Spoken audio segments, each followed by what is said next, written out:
here in the live audience or joining us virtually. We've got some outstanding topics that we will cover here this evening. Before we get started, I have a pretty large panel this evening, so I want to take a moment to introduce everyone. We have Elizabeth Toms, who is our program facilitator for Section 504, Adaptive PE and Inclusion. We're also joined by Mrs. Chandra Freeman, who is a school counselor at Holly Navarre Middle. And we also have a couple of representatives. We have Linda Andrews, who is our program facilitator for Transition. And her special guest this evening is Miss Lee Cropsey from Vocational Rehabilitation. To my left, I have Miss Jennifer Schweizer, who joins us from the Florida Inclusion Network. And I have two outstanding ESE school liaisons. Yes, I may be a little bit biased. Joining us today, we have Deidre Jackson, who's at Gulf Breeze Elementary and Gulf Breeze High School. And we also have Susan Copeland, who's at West Navarre Primary and West Navarre Intermediate. So welcome everyone this evening. The way we'll do this, we can pose questions with our live audience as well as virtually and try to answer them as clearly as we possibly can. We do have some time restraints, so if we do need to elaborate on any topics, we'll be sure to try to connect with families thereafter if you have some additional questions or clarification. I want to recap what we did at the last cafe. We were joined by Student Services as well as our intensive instruction with Sharon Patrick, where she talked about that intensive remediation for students with the MTSS process. So this is what happens after that possible identification when it comes to us in that eligibility process. So we want to look at the IEP meeting process as well as Section 504 for those students who may not qualify or need those specialized instruction. We also want to give you all as families what happens when your students go into that inclusion setting and what we can offer for that support and services once they are there. So welcome everyone, and for that transition component for post-secondary, so I think you have the full continuum for that early identification through the age out of age 22. So I'm going to start with the ESE school liaisons because I think it's important as families as you realize what's going to happen once you've signed that consent for that evaluation and thereafter. So that eligibility meeting is very important as far as looking at those layers of intervention that your student received. We look at all of that data, and as a team, we look at those possible areas for identification, so your students, whether they meet that eligibility process and or not. So I want to make sure that you'll understand as parents and guardians and families that that is a protocol, or there is criteria that helps us as guidelines through that process. So not everyone who comes to that eligibility meeting will qualify, but it does not stop there. I want you all to know that if they are not eligible for those services, that we look together as a team as to what can be provided for your student if they are not eligible. So I have to defer to my primary counterparts here because I think it's very important that you understand as a family what happens in that initial eligibility meeting. What components are important to look at if it is decided that your student does have an IEP, and where we go from there. So I'm going to start with Susan, who's at that primary level. I'm always impressed with that level of teacher and the nurturing that takes place and for the student and those families, because I think it's important that parents understand that they have a partner once that student is identified, and that liaison is that partner for families as to what is the next step now that we have started this process. So Susan, can you walk us through just that initial eligibility, not the myriad of steps, but what's that expectations that family face, that eligibility process, and then that first IEP meeting? Okay, sure. So when we come to eligibility, one thing I always let people know is that there will be probably several people along with myself and the classroom teacher in the meeting. Sometimes that's a little daunting for the families, but we want to have Everyone that's evaluated the student, or everyone that is important to helping us make an eligibility decision. So, when you come in the room, there may be a lot of people present, but they're all there to help your student and help us make decisions for your student. The next thing I would say is that we're going to be going over a lot of information with you. And I try, especially at the primary level, since this is probably the first time that a family has encountered this, to move through the process very slowly, allow them to ask questions if they're not clear on something, and just make sure we take the time for them to understand all of the scores and the graphs and the charts and everything that we're bringing to the eligibility. Additionally, something that I've been working with lately is providing the parents with an opportunity to see where we come up with this eligibility information. So I've been bringing up the SPs and Ps, and that's basically our state laws that are guiding our eligibility, and showing the parents all of the components that we have to cover and making sure that they understand what information goes into each one of those components, and then how we can come up with a decision for eligibility. Absolutely. These are also works at the elementary level. Is there anything that you would add to that process that you may see at Gulfbreeze Elementary?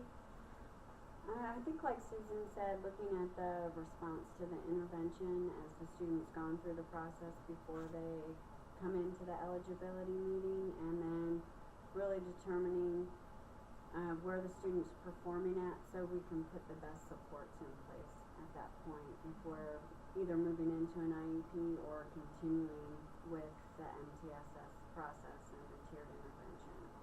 I think we mentioned in just the previous cafe how important it is for parents to be a part of that initial process. So there should not have been an intervention that was posed or provided to your student without your knowledge. You should be involved in every step of the way. Ask all of those questions. I think it's important. I think we know the jargon and what those interventions mean, but as a parent, you may want to ask more in-depth questions. What is this intervention supposed to do? What should that end result be for that student? And so that way you all are kept abreast in every single process. You should never go to an eligibility meeting without having all of that layered information provided. So it should not be like shock information to hear that. It would not be the first time you would have heard that information.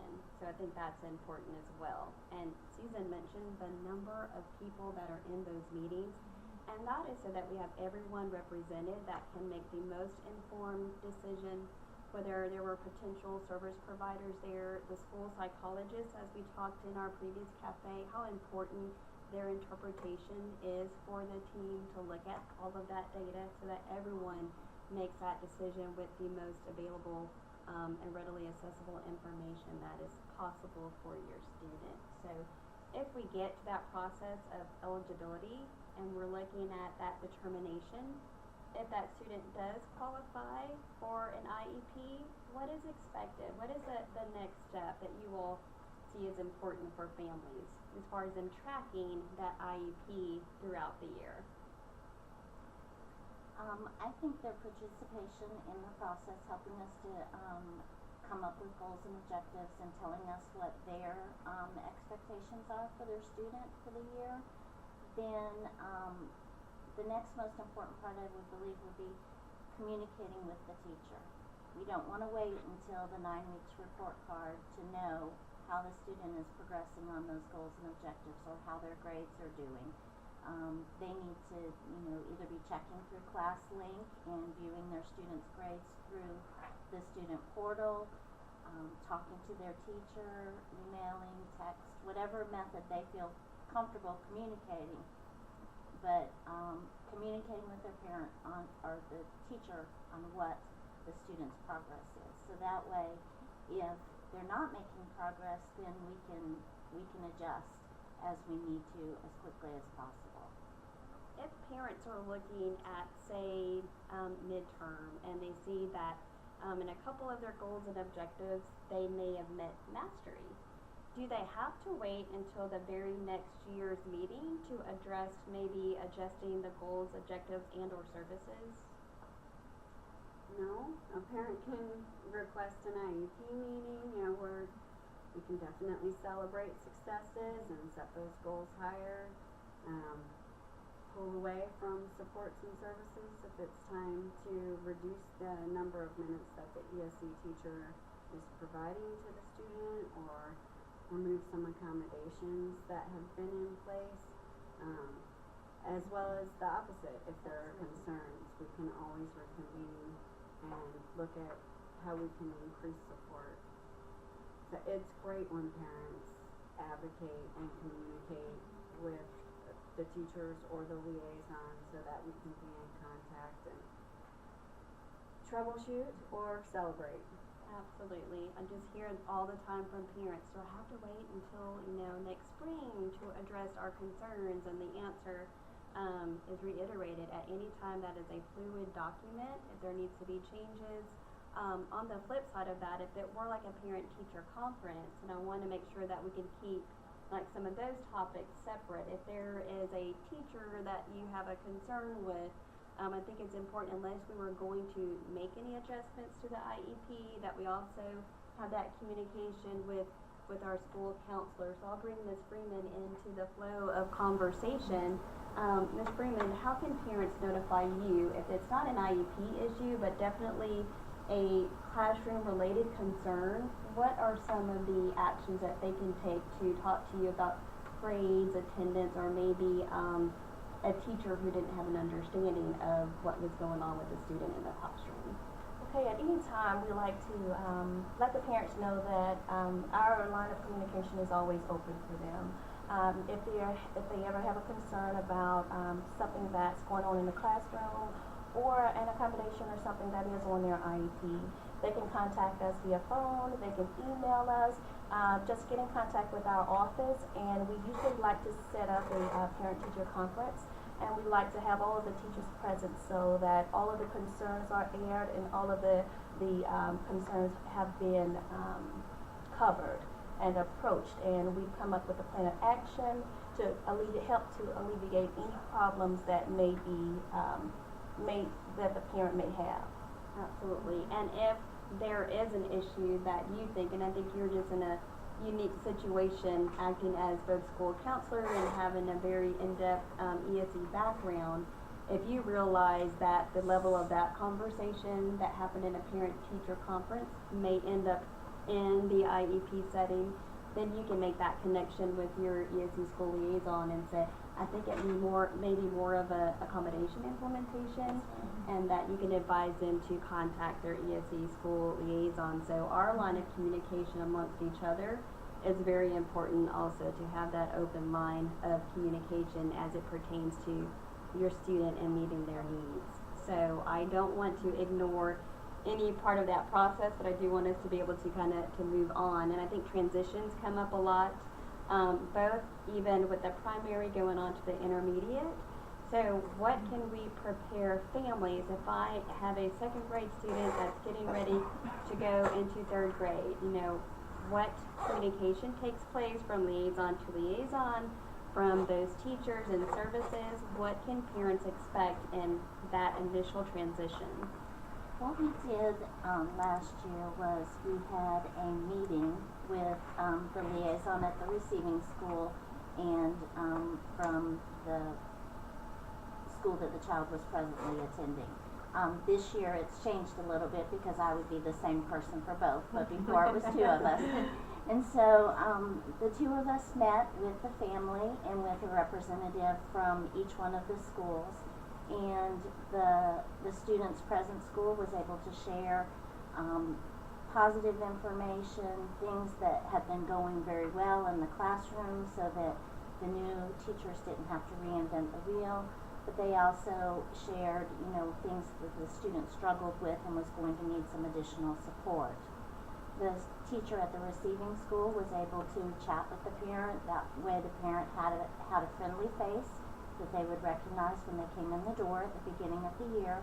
And then also they were able to take notes on what their child strengths, what their needs were, some helpful tips for working with their student. We want that information to be passed along to the teachers that the student will be working with, both general education and special education. And then also let the parent know that they can come and talk to the liaison at any time, especially now that we're kind of set in feeder patterns, so that it's one person they can work with through the process. Absolutely. And we also have like that quality assurance embedded in that IEP process. So those assurances, those goals and objectives are annual. So from school to school, they should look at what those goals and objectives are, those related services that your students would have, the level of support. So that should not change just because your student is in a different school setting. So that communication is important. And if you as a parent want to ensure that that teacher or that team of teachers needs to know something very specific, then I also encourage you to meet either with the school counselor to have that parent-teacher conference and or set up an earlier IEP meeting. And usually the liaisons will make that connection, and so I really do think an annual at the very beginning for this particular student to set them up for success might be needed then as opposed to waiting. So that communication happens both ways. If you feel there's something that needs to be done at the very beginning, and or from liaison to liaison, establishing that early line of communication to set that particular student up. So Deidre, I'll bend your ear from like 5th grade to 6th grade, and that secondary transition as well. I know that parents refer to their kids, I know I do it and probably get in trouble all the time, they're still your babies.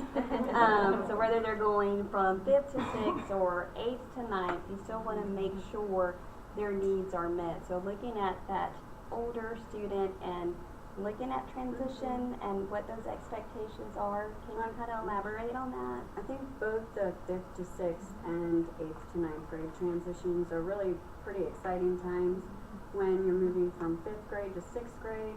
In elementary school, they've primarily been with their homeroom teacher throughout the day. So you're more with one gen ed teacher. And then when you're moving to middle school, you're on the 6-period schedule. So it's always really fun to share what supports are available at the middle school, because I think a lot of times parents are worried that there will be less support when it's so inclusive at the secondary level. So that can be really exciting to share. And then moving from 8th to 9th, where the student's able to finally participate in some electives of their choosing and start to look at their overall goals towards their career and after high school, and just really setting those successes up in high school, and finding their peer groups.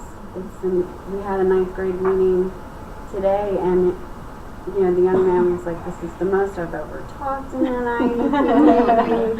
And so he was just excited to share everything that's happened for him so far at high school.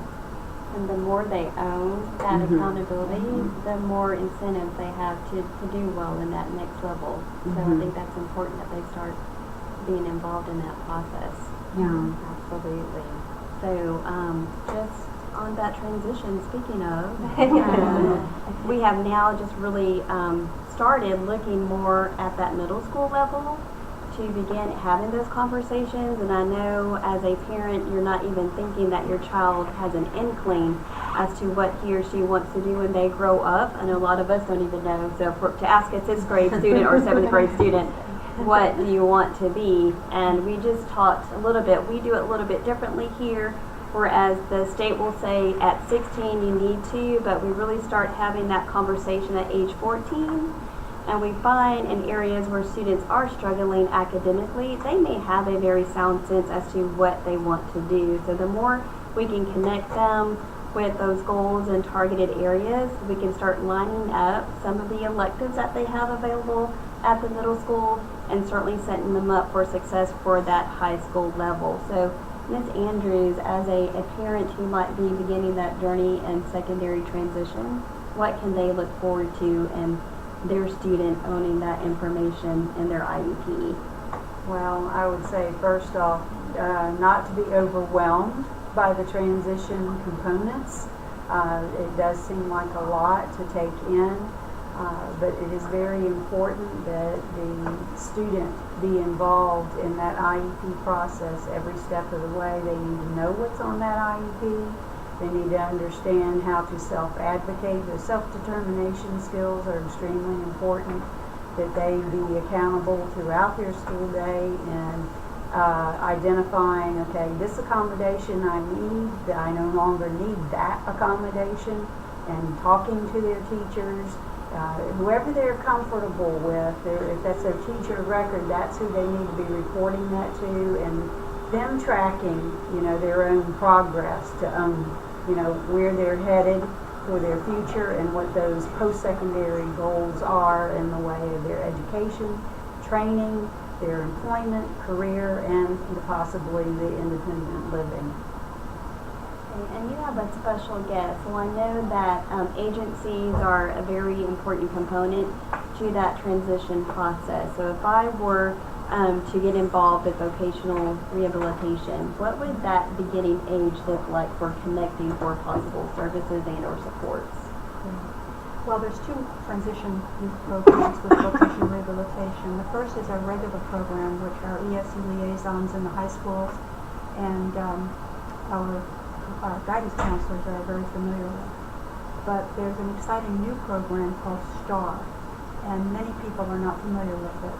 But the STAR program is different from the regular in that all that's needed to be eligible for students ages 14 through 21 who are in high school, who are enrolled in college or university or vocational school, are an IEP or a 504 plan. There's no eligibility determination process as is required for the regular program, and it's very simple. They simply go to the school rep. We have a STAR school representative at every high school, and request a referral. And then referral goes to a technician who's been designated to work with the STAR program and parents, and gets them enrolled, and tells them about different options available. There are 4 great options for youth starting at 14, so that would probably be 9th grade, maybe 10th grade. And that includes career counseling. So as you were saying earlier, Elizabeth, it helps students begin to really think about all these career clusters and where might I enjoy working and what might I be good at, similar to what you already do in the middle schools, and it just continues. And so that might include a vocational evaluation if wanted, and that would assess the strength of interests at that time, capabilities, their potential, what they're able to do, and then, as someone said earlier, begin to help them focus on, I really love biology. I'd like to work in a lab. Well, let's start to focus on some of those electives and also on improving some of your grades in science and math and so forth. So it gets them thinking along that line, hopefully. After that, there's pre-employment training. And that is basically teaching work readiness skills, what employers are looking for, interpersonal skills that are required, dependability, attitude, resume writing, looking for jobs online, applying for jobs online, and things like that, interviewing skills. And they can take that more than once. They can take it in 9th grade, again in 10th grade. All these services are free of charge. Then we have the OJT, right? And those are community-based work experiences, giving them a chance for 2 weeks, 3 weeks in different rotations to try different work environments. And we're expanding our capacity for that, and someone just came on board to develop more OJT experiences, so there's more variety. Do you find in our district that we've had a lot of candidates to inquire and or start participating? No. But I anticipate there will be when the word gets out, so I'm very appreciative of anybody listening. There's lots of brochures in the back, and if you are an ESE coordinator or guidance counselor, please make people aware. There's another very new component to the STAR program, and that's self-advocacy. And this is very intensive. It's 2 courses. One is 20 hours, the other 25. And it is designed to help students become more self-aware, be able to communicate effectively in an interview what their interests are, what their needs are, what their rights are under the ADA, and to develop and empower them really with self-confidence and the ability to get their needs met, which enhances their independence. I'm going to add something to that, and to ensure that parents and students are informed, we have embedded in the process, the annual review process for 504s and IEPs, that that facilitator of that meeting they'll get a prompt if your child falls in that eligibility age of 15 to 21, so that we can ensure that, if you are interested in that service through vocational rehabilitation, then that's a means for you to get that, is at that annual review. And VR and the school district work very collaboratively, and we definitely try to align. We have the same goals, and that's to work on those self-determination skills, and as parents, giving your child opportunities to make decisions, choices in their life is very, very important. Is that the overall benefit as far as that early identification? Yeah, potentially. So we're looking for the STAR program, just a 504 or an IEP plan, and some self-direction. Somebody that's reasonably motivated to get the most out of the program. This would be an example, would be someone who can come home from school and knows to do their homework without being told. It's time to walk the dog and doesn't have to be told and nagged, but somebody that is self-directed is the ideal candidate for STAR. But again, there's no eligibility determination of all they need is a 504 and an IEP plan. Which is a little bit different than the second support that your agency offers. Could you speak to a little bit about those eligible students as far as, as early as your 10th grade student? Sure. The regular program is for 16 to 22 through 21. And in addition to the services that I mentioned earlier that are available through STAR, the regular program does have an eligibility determination process. And that usually involves a psychological evaluation and sometimes a physical evaluation. And the diagnostics allow us to determine if someone has a significant disability that is likely to interfere with their ability to prepare for or obtain employment. Our commitment is to helping youth transition to whatever is an appropriate activity, whether it's vocational training, college, university, or work. But we're really committed to helping them obtain a meaningful career, not just a job, but a career. That makes a difference. And Deidre, I'll just bend your ear a little bit as to how you utilize VR services at the high school level. Well, we had some students participate in STAR, I know when it initially rolled out. I'm just a little curious about the self-advocacy courses.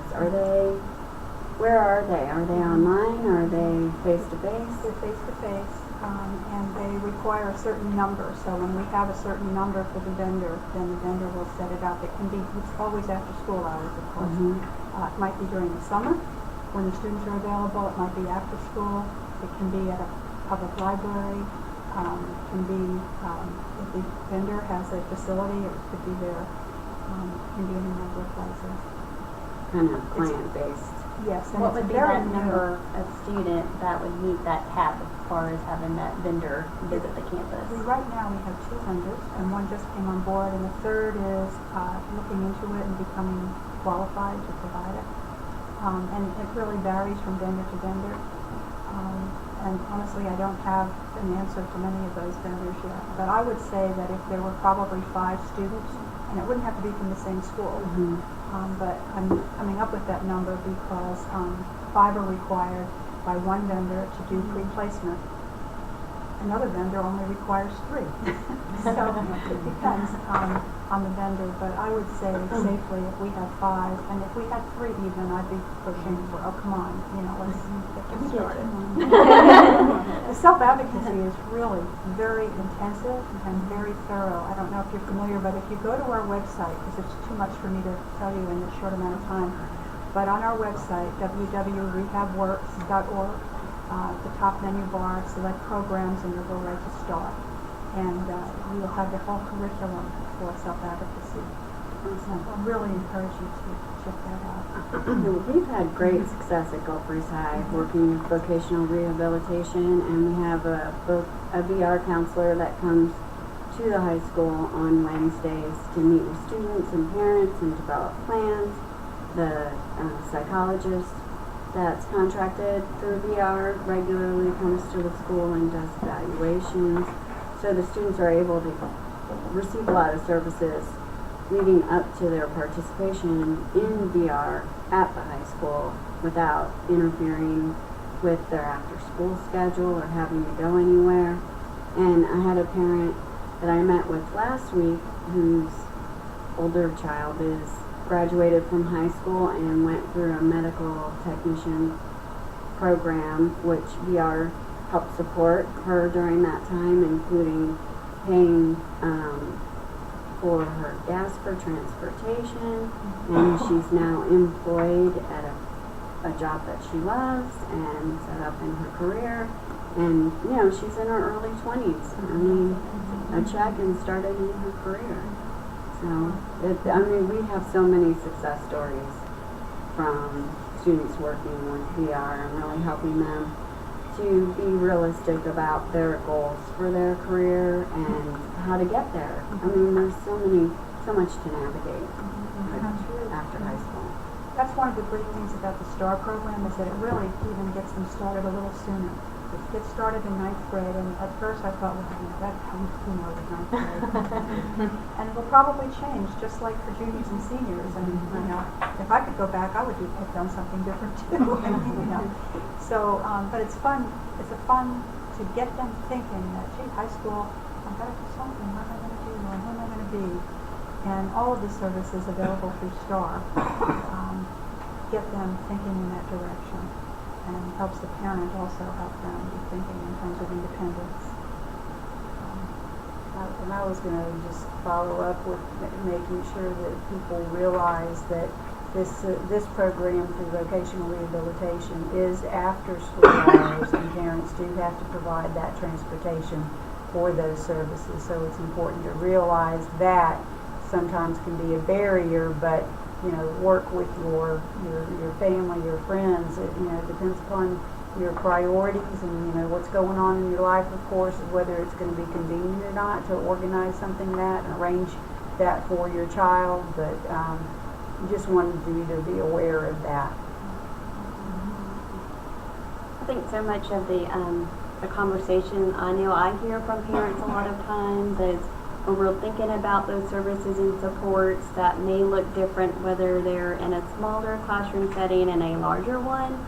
And so I would like to kind of tap into our experts here as far as Elizabeth Toms and being that program facilitator who is our person that would help school administration and teachers along with Florida Inclusion Network. So parents need to realize that we have these initiatives that we're guiding and mandated from the state, but not without the level of support for students in every school setting. So the expectation for supports and services through inclusion. Ms. Schweizer, if you can talk a little bit about the Florida Inclusion Network and the support that you have provided our district. Absolutely.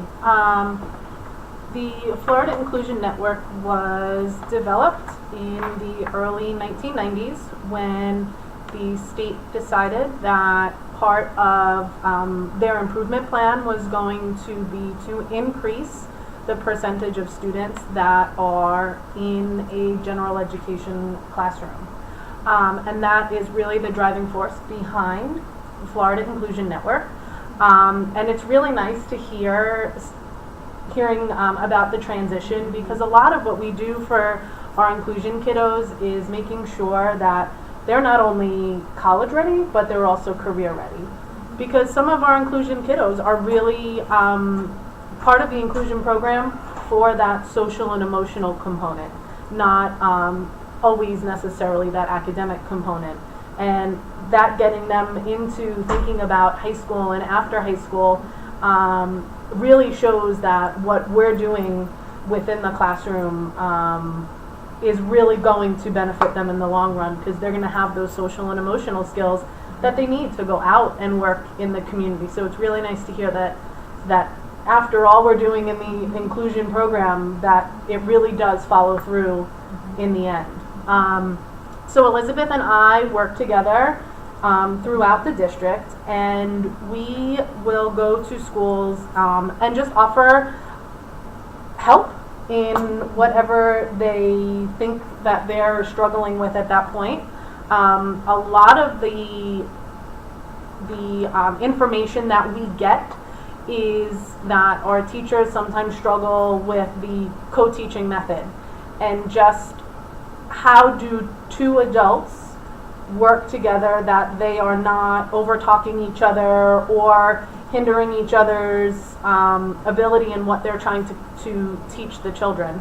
So a lot of our work goes on just the fact that when we have these two teachers in the room, making sure that both are utilized to their maximum capacity. Not that any teacher is never used to maximum capacity, because we know we're always juggling plates, but really making sure that the way they work together is effective and fluid for all students. So we do a lot of co-delivery approaches training, where the teachers go through some modules where they see other teachers that are co-delivering instruction, whether it's through different centers or two teachers are teaching small groups at the same time, but they're teaching the same material. So we do a lot of that training, and just the best practices of the two teachers working together, incorporating the accommodations and sometimes some modifications that are needed for our kiddos to be successful in the classroom. Absolutely, and I know that the first person, the first line of defense, so to speak, would be Elizabeth, because she gets all of those phone calls, whether it's from parents and or school administrators, because I think we have those mandates there that all teachers have to be trained, but what we need is the then what. So as families, it's so important that if you don't feel the student receives a certain level of support, we can dig into that a little bit deeper. I know that Elizabeth conducts a number of observations prior to meeting with teams so that she can see maybe that interaction in person and can offer additional supports.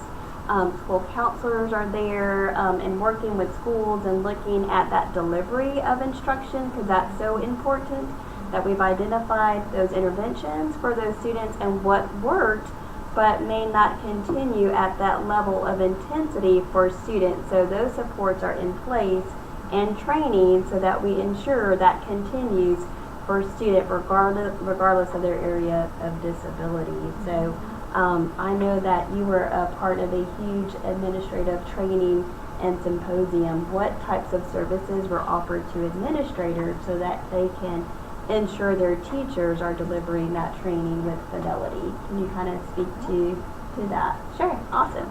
At the administrative symposium we held, we invited principals and assistant principals to attend, and we gave them different sessions on topics that they felt like were really important that they could take back and share with their teachers and really help the students. So we covered topics like accommodations and modifications in the classroom. We also covered differentiated instruction, so making sure that all students can learn and have access to the curriculum, and how that needs to be different for the different levels and needs and learning styles of all the students in the classroom.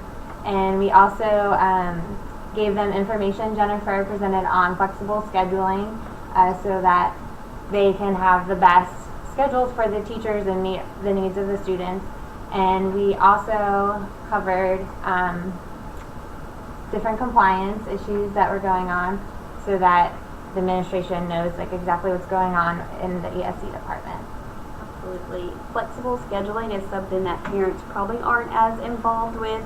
but it's something that I know Jen touched base with those administrators, because how you schedule those students is just as important as providing those services. So what did you emphasize with administrators as far as that that priority level for ESE students when making their master schedules? Right.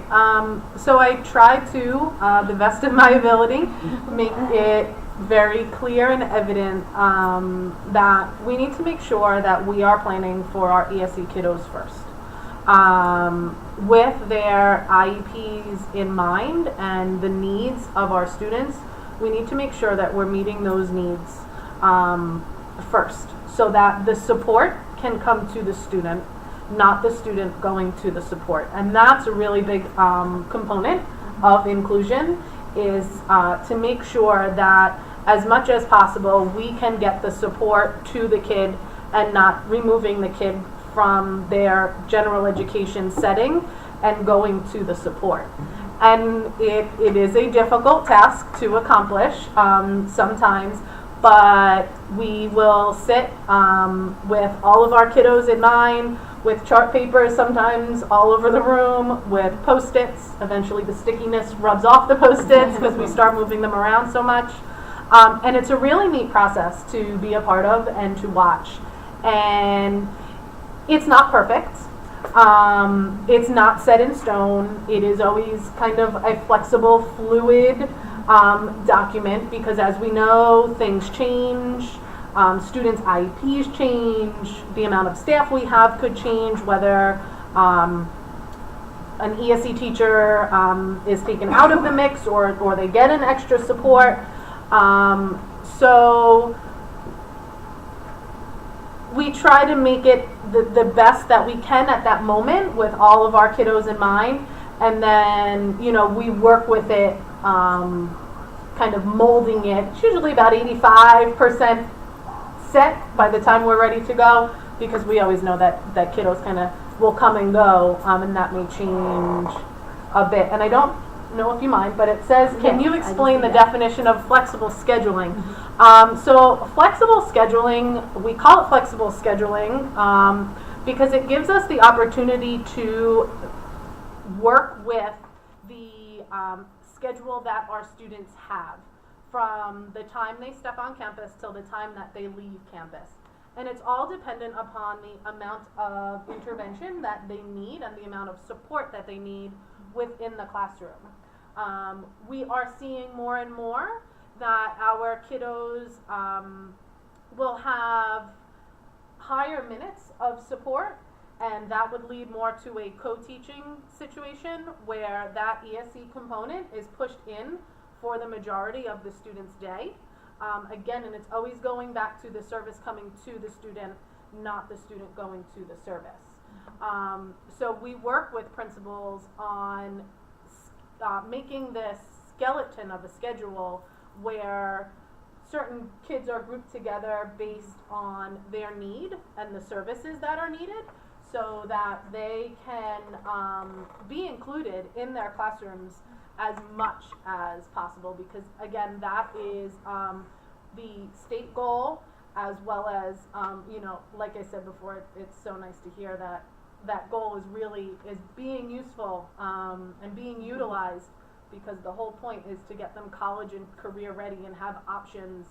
And so I really feel like we're moving in the right direction.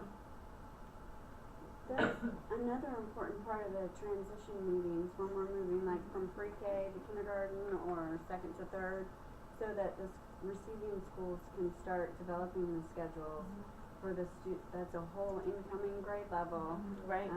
So a lot of times those transition meetings will seem like they're a little early in the school year, but I know my schools will start asking for predictions as far as staffing classrooms by February. So it really comes quick. It really does. It does. And I want that flexible scheduling is just so important, because it's not an all or nothing approach, and I think parents need to know that your kid is not getting thrown into that inclusion just because of those mandates, that there is a varied readiness that's looked upon as a team. whether there's areas of strengths, like if your student is in a self-contained setting and that team is looking at areas of strength for that student, to maybe look at a possible transition for a period of the day. So that coordinating of flexible scheduling would be that that student will need to go to that math block, and what support is in place to receive that student while in that math block. So flexible scheduling goes in that pre-school planning process and throughout the school year, because their staffing may need to change to receive the needs for that student. So what we really are trying to do is make that pathway for that more involved student. So you will hear that least restrictive, but when it's appropriate for students, that we're not going to go from all-day support to full-out inclusion. And if that is happening, we do need to know, because that's not how we have established that that slow integration into that least restrictive setting, if that makes sense. So, as a school counselor, do you encounter that at all, Ms. Freeman?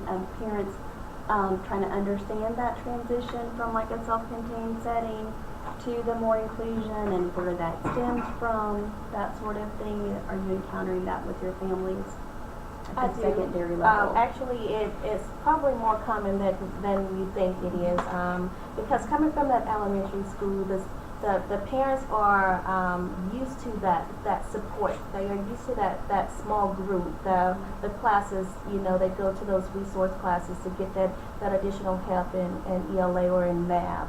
But coming to the middle school, they want their child to be more social, but at the same time they're afraid. They're afraid to put it, they're afraid for them to get out there. But that collaboration with that ESE liaison and school counselor and parents, that's the best communication possible for a parent to understand, because we're there to work with you. We're there to work with your students so that we could, have them in the best placement, where they can maximize their success. We do actually have students on those schedules where they are in those classes where they need that support and they need that extra resource, or additional services. But they also show strengths, and it may be band, or it may be a strength in art, where they are able to transition out into that those classrooms, and that makes a huge impact on that student, as well as the parent. It gives them that confirmation that, oh yes, everything will be okay, everything's going to be fine. So we do see that on the secondary level. We see it a lot, actually. I'm sure you do. Linda, were you going to say something? Yeah, I wanted to follow up with that, because at the secondary level, when the student is at that transition age of 14 up, and they've been in self-contained settings for most of their day, they need that opportunity to be able to choose an elective that is an area of interest. At least they get that opportunity to explore.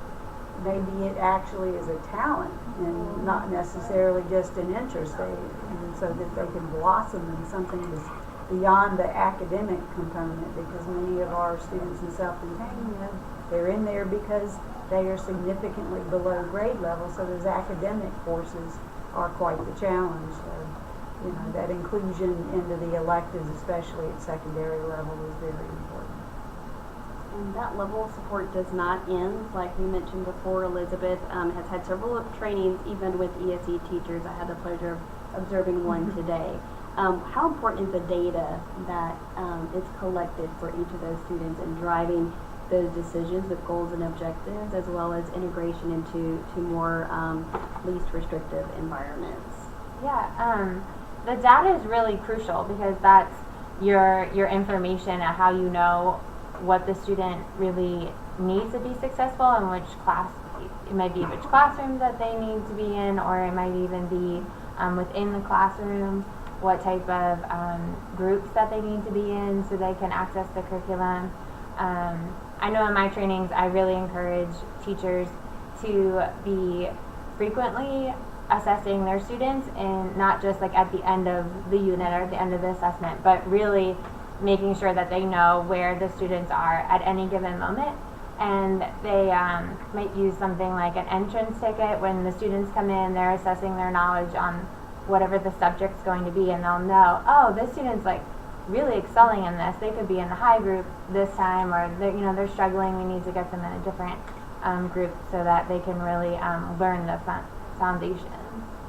That's awesome. To see that collaboration is pretty essential, and we have the data available. We're doing the progress monitoring. So as families, if you're looking at an assessment and have questions as to how that area of weakness is supported in the classroom, then by all means to notify your ESE school liaisons, to have conferences and or the school counselors, or just asking that teacher, what does this assessment mean?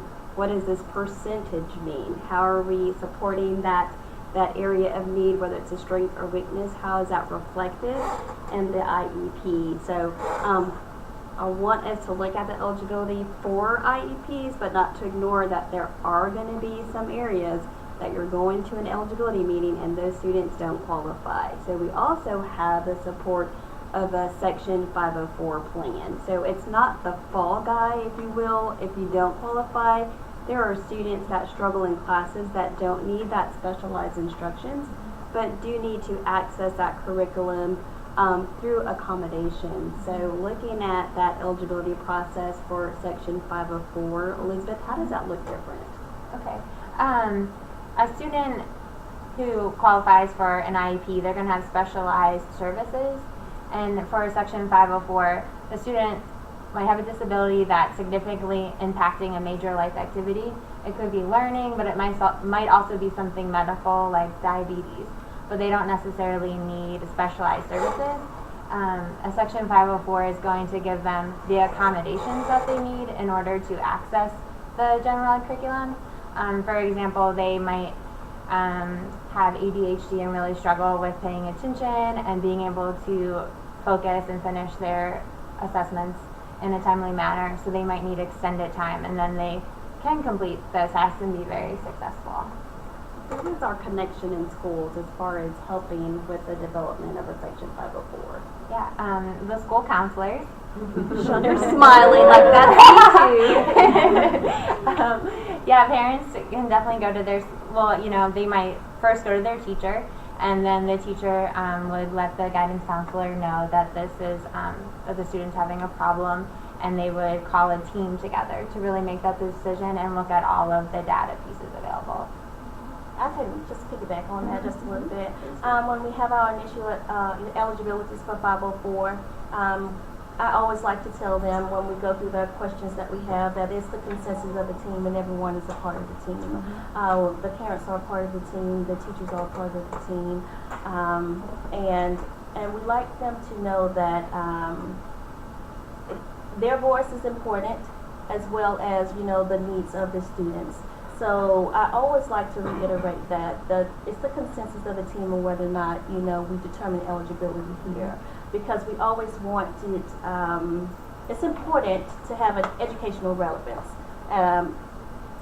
You may have a diagnosis a student may have a diagnosis, or review may not be until February or March of the next year, but coming to 6th grade, you see that there needs to be a little more, little changes in the 504 plan, and we can meet at any time to revisit the 504 plans and make adjustments as needed. Sometimes at the high school level, we hear about those accommodations on like College Board assessments as well. Is that automatic? As far as if they receive accommodation, is it automatic that state agency is going to accept those accommodations? Well, I don't deal with it much at the high school, but I do know through that it's not always automatic that they will receive those accommodations.